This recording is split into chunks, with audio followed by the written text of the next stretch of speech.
¿Alguna vez has sentido que el universo te estaba observando? Cada acción, por pequeña que parezca, lanza una piedra en el lago del destino. Lo que haces hoy, sea una mentira, una ayuda sincera o una traición silenciosa, tarde o temprano regresa. Así como la sombra nunca abandona al cuerpo, el karma nunca olvida a su creador. Esta es la historia de cómo un solo acto honesto cambió una vida entera. En los antiguos campos de Segovia, donde los inviernos muerden los huesos y las primaveras apenas calientan el alma, vivía Pedro Sánchez, un vendedor de empanadas que arrastraba su existencia como quien arrastra un saco lleno de piedras invisibles. No tenía hijos, ni esposa, ni perro que le ladrara al atardecer. Solo su carreta desvencijada, un hornillo oxidado y sus manos curtidas por la harina y el aceite. La gente lo veía pasar cada día por la plaza, empujando su carro con la misma resignación con la que otros aceptan su destino. Una tarde de marzo, cuando el sol comenzaba a esconderse detrás de las torres de la catedral, Pedro recogía los restos del día, unas empanadas frías, una moneda rota y el cansancio de siempre. Iba por un sendero desierto que bordeaba los olivares cuando la vio. Una joven tirada boca abajo en el polvo, con la piel pálida como las nubes antes de la tormenta. No se movía. Pedro se detuvo. Pensó en seguir de largo. Pensó en su espalda que dolía, en su estómago vacío. Pero no pudo. Se acercó, se agachó, y al sentir el leve soplo de vida en su nariz, la cargó sobre sus hombros como si llevara el cuerpo de su propia hermana muerta. Caminó así más de 1 kilómetro hasta su choza, una casa que más parecía refugio de cabras. No tenía nada que ofrecer más que un poco de agua hervida y un rincón junto al fogón. La muchacha despertó en la madrugada, temblando. Lloró. Dijo que se llamaba Clara. Venía de una aldea devorada por la peste. No quedaba nadie. Padres, vecinos, amigos, todos en fosas comunes. Ella había huido con lo puesto, sin rumbo, sin fuerza. Pedro no dijo mucho. Él sabía lo que era no tener, lo que era ser ignorado por la vida. Le preparó un catre de madera, le dio un cuenco de lentejas y con voz baja le ofreció quedarse. No tengo pan de sobra ni espacio, pero tengo intención, dijo. Los días pasaron. Clara no era de las que lloran eternamente. Aprendía rápido, cocinaba mejor que Pedro y hablaba con los clientes con una dulzura que él jamás logró imitar. Las ventas mejoraron. Pedro ya no era el viejo solitario, sino el hombre que vendía empanadas con la muchacha de ojos limpios. El pueblo murmuraba, algunos se burlaban, pero a ellos no les importaba. Compartían el techo, el trabajo y poco a poco también los silencios. El respeto se volvió ternura y la ternura complicidad. Se casaron sin ceremonia, sin testigos, sin campanas. Solo con un apretón de manos y una promesa entre los ojos. Con esfuerzo y tras meses de ahorrar cada moneda como si fuera oro líquido, alquilaron un pequeño local a la orilla del Camino Real. Lo llamaron la Estación de las Nubes, porque allí por fin podían descansar sin miedo. El negocio arrancaba despacio. Algunas noches apenas cubrían los gastos, pero estaban juntos, y eso les bastaba. Una noche sin luna, cuando el viento traía olor a tierra mojada, llegó un hombre forastero. Iba vestido con ropas caras, pero su mirada evitaba la luz. Pagó en efectivo sin regatear. No pidió cena, solo una habitación. Pedro le dio la mejor que tenía, la única con ventana. El viajero no habló más. Se encerró y no salió en toda la noche. Antes del amanecer, mientras aún flotaba la niebla entre los almendros, el huésped se marchó sin despedirse. Solo dejó la cama deshecha y un silencio raro en la habitación. Pedro, que había madrugado para encender el horno, lo vio alejarse por el sendero con la misma prisa con la que huyen los que tienen algo que esconder. En cuanto Pedro entró a la habitación con el balde de agua y el trapo húmedo, notó que una de las almohadas no estaba bien colocada. Al levantarla para alisar las sábanas, sintió algo duro debajo. Su ceño se frunció. Metió la mano con cuidado y extrajo un bulto envuelto en una tela azul oscura, gruesa, casi áspera.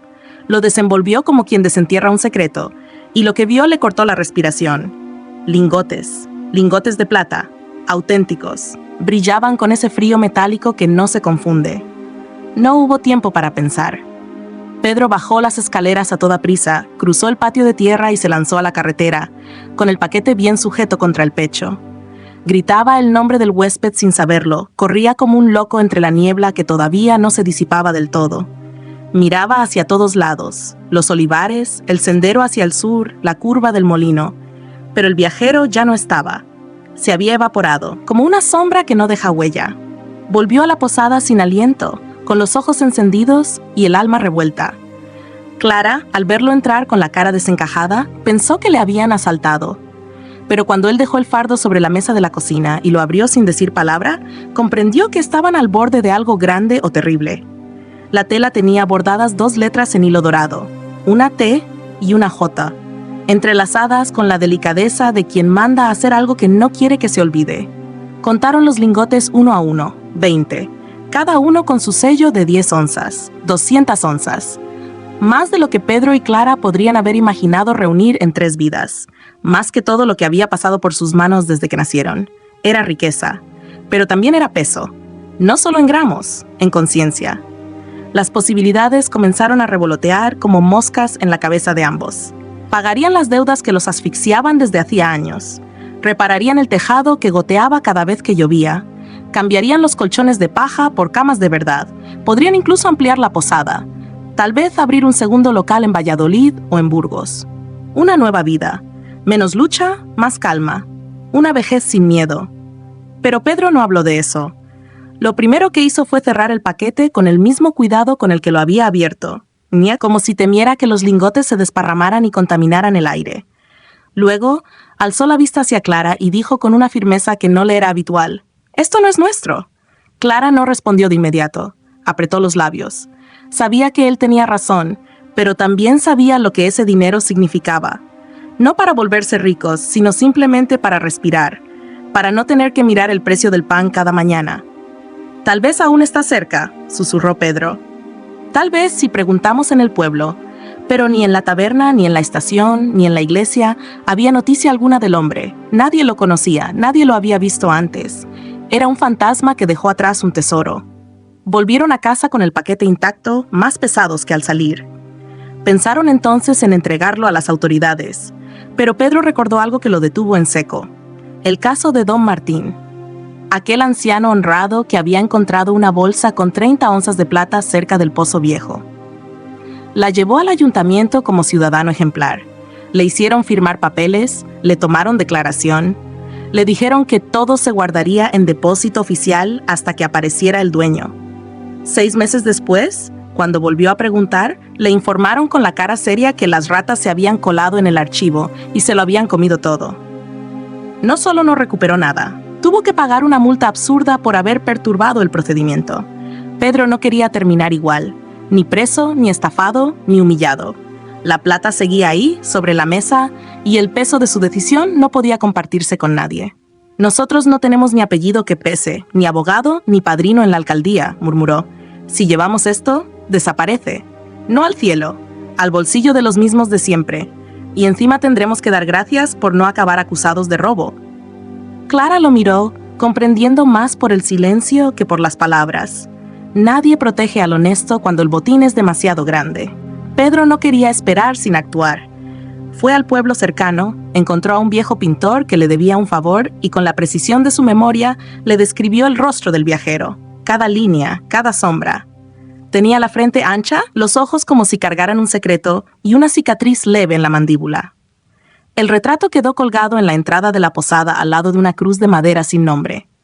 A partir de ese día, nadie entraba sin escuchar la misma pregunta. ¿Ha visto a este hombre?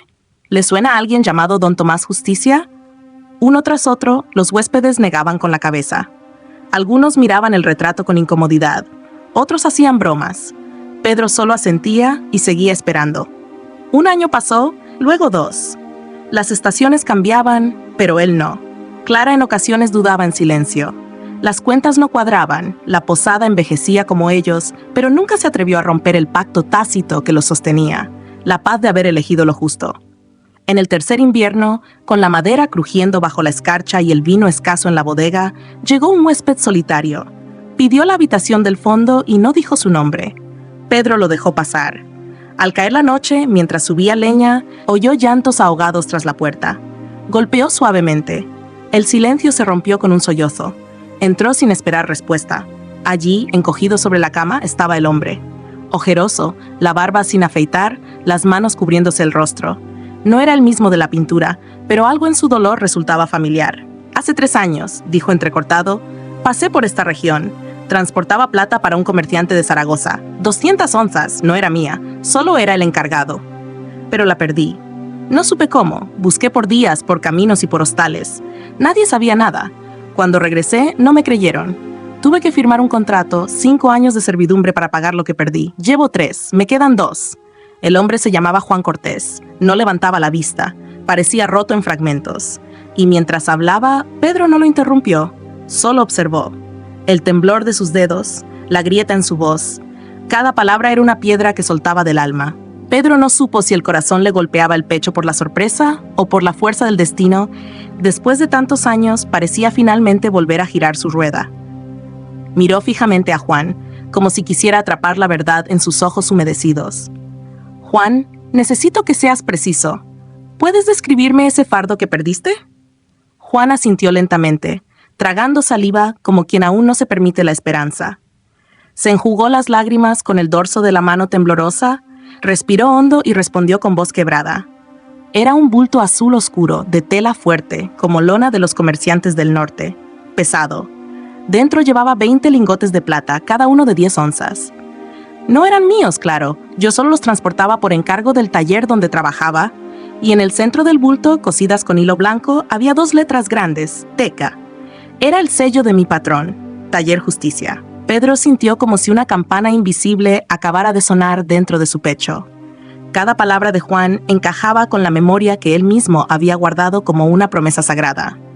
Sin decir nada más, se levantó como impulsado por un resorte y desapareció tras una puerta del fondo. Minutos después, volvió con el paquete intacto entre las manos.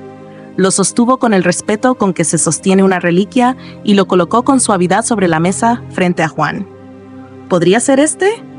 Juan se quedó inmóvil, como si el tiempo se hubiera suspendido. Miraba el bulto sin tocarlo, con la respiración contenida. Luego, muy lentamente, extendió las manos hacia él. Las yemas de sus dedos temblaban. Desató los nudos con cuidado reverencial. Al desplegar la tela, los lingotes rodaron suavemente sobre la mesa de madera, reluciendo bajo la tenue luz de la lámpara. «Dios mío», susurró con un hilo de voz, «es este, es exactamente este. No me cabe duda. Esto es mi vida, mi libertad, mi honra». Sus piernas cedieron y cayó de rodillas. Las lágrimas volvieron con fuerza, pero esta vez no eran de desesperanza, sino de un alivio tan profundo que le rompía el alma.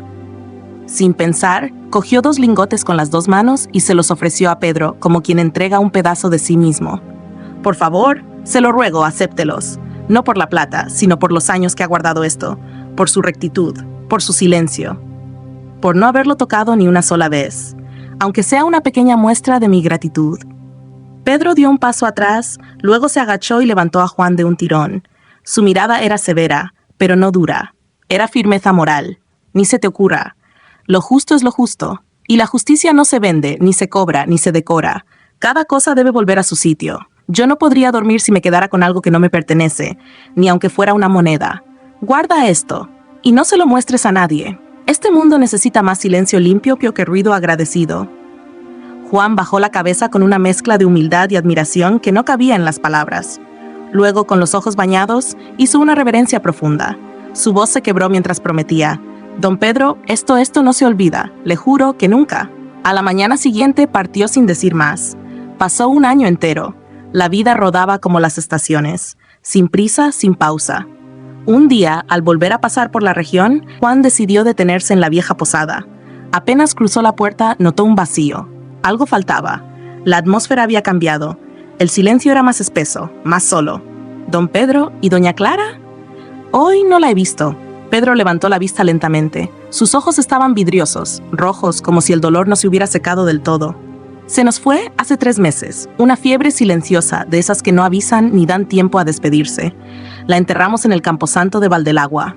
Desde entonces, me he quedado solo con estas paredes y los recuerdos. Juan sintió un nudo en la garganta. No halló palabras al principio. El silencio entre ambos se volvió una forma de oración. Luego, con el corazón en la mano, se acercó un paso y dijo con la sinceridad de quien no espera nada a cambio: «Pedro, usted no nació para quedarse solo, no después de lo que ha hecho. Aún le queda camino. Y la bondad, la suya, merece compañía. Conozco a una joven viuda. Se llama Elena Morales. Tiene 27 años, no tiene hijos, vive sola desde hace años, es trabajadora, buena, sencilla, como usted. No pido nada, solo, ¿por qué no la invita a venir? Tal vez la vida les da una segunda oportunidad. Yo me encargaría de hacer que se conozcan. Tal vez así, también pueda pagarle al menos un poco lo que aún le debo. Pedro cerró los ojos. Por dentro, aún dolía, pero por primera vez en mucho tiempo reconoció la forma concreta de la soledad. ¿Y asintió? Una mañana gris de otoño, justo cuando la bruma cubría los tejados de piedra de la comarca de Soria, apareció en la puerta de la estación de las nubes una mujer con paso firme y ojos serenos. No traía equipaje, salvo una pequeña cesta de mimbre y un pañuelo bien atado al cabello. Era Elena Morales, la viuda que Juan Cortés había mencionado. Tenía 27 años, manos de trabajadora y la mirada limpia de quien no pide caridad, sino una oportunidad justa. Pedro la recibió sin palabras decoradas, como quien reconoce en el otro una historia rota parecida a la suya. En una semana, la posada dejó de crujir como un barco viejo. Elena reorganizó la cocina, limpió rincones que Clara nunca alcanzó a tocar y volvió a encender el horno de leña que llevaba meses en silencio. Los huéspedes comenzaron a notar que el pan salía más dorado, que el café olía mejor y que la tristeza que antes se respiraba en las paredes ahora había sido barrida por una brisa nueva. Pedro la observaba en silencio, al principio con recelo, luego con respeto y finalmente con algo más profundo. Una calma que no había sentido desde hacía mucho. No hubo cortejo ni promesas innecesarias, solo miradas que se buscaban más seguido, una taza de caldo compartido en las noches frías y silencios que ya no pesaban. Un día, sin fiesta ni testigos, se casaron. Los vecinos no lo comentaron con asombro, sino con aprobación silenciosa. Decían que a veces la vida sabía enmendarse sola, sin ruido, con una justicia más alta que la de los hombres. Lo que nadie imaginaba era que Elena, a pesar de su edad y los años difíciles que había vivido, aún conservaba en su vientre la fuerza de la esperanza. En menos de una década dio a luz no a uno, sino a 4 hijos varones, sanos, fuertes y despiertos como halcones. Pedro, que ya caminaba con bastón, los cargaba uno por uno, con una risa que no se le conocía desde su juventud. A todos les enseñó lo que la vida le había grabado con fuego: no robar, no mentir, no tomar lo ajeno, ni siquiera cuando nadie mira. A Elena no le hizo falta decirlo. Ella lo vivía con cada gesto. Los años pasaron y los niños crecieron con una mezcla de nobleza sencilla y disciplina férrea. Ninguno faltó a la escuela. Ninguno contestó con soberbia. Estudiaron a la luz de lámparas de aceite y aprendieron que el pan no llega solo a la mesa. Cuando cumplieron la mayoría de edad, uno tras otro aprobaron los exámenes del reino. El mayor fue nombrado secretario en la ciudad de León, el segundo se convirtió en escribano real en Salamanca, el tercero ascendió como administrador de finanzas en Zamora y el cuarto, quizás el más callado, fue nombrado juez en Burgos. 4 hermanos criados en una posada perdida entre colinas, ahora al servicio del reino con la frente alta. Pedro vivió más de 90 años, no con lujos, pero sí con la mayor riqueza que un hombre puede poseer, el honor intacto y una familia que no lo olvidó. Caminaba lento, pero su nombre cruzaba pueblos como un ejemplo. En las plazas, en los mercados, la historia de la posada nube errante era contada a los niños como una fábula verdadera, con el tono de las cosas que dejan huella. Ese viejo, decían con un gesto de admiración, podría haber sido rico de un día para otro, y eligió el camino difícil. Y miren cómo le respondió la vida. En las tabernas se repetía con orgullo campesino: quien no roba aunque pueda, será recompensado donde más importa. La honradez tiene raíces profundas. Quien siembra con rectitud, cosecha sin miedo. Y así, sin necesidad de monumentos ni placas de mármol, la historia de Pedro, Elena y sus hijos pasó de voz en voz, de madre a hijo, de maestro a alumno, como una semilla que nunca deja de florecer. Lección de vida: el bien siempre regresa. Esta historia nos enseña que los actos de integridad y bondad nunca se pierden. Aunque Pedro pudo haberse quedado con el tesoro sin que nadie lo supiera, eligió hacer lo correcto. Su conciencia valía más que cualquier riqueza. En el universo del karma, cada acción deja una huella. Pedro, al devolver lo que no era suyo, sembró una semilla de virtud. Y esa semilla, aunque tardó, dio fruto. Cuando más lo necesitaba, apareció alguien dispuesto a tenderle la mano. La enseñanza es clara. Open quote: Haz el bien sin mirar a quién. El universo no olvida. Lo que das con honestidad vuelve multiplicado. Close quote. La rectitud de Pedro no solo devolvió una fortuna perdida, sino que también le abrió la puerta a una nueva oportunidad de compañía y afecto. Es la ley de causa y efecto, actuando con precisión silenciosa.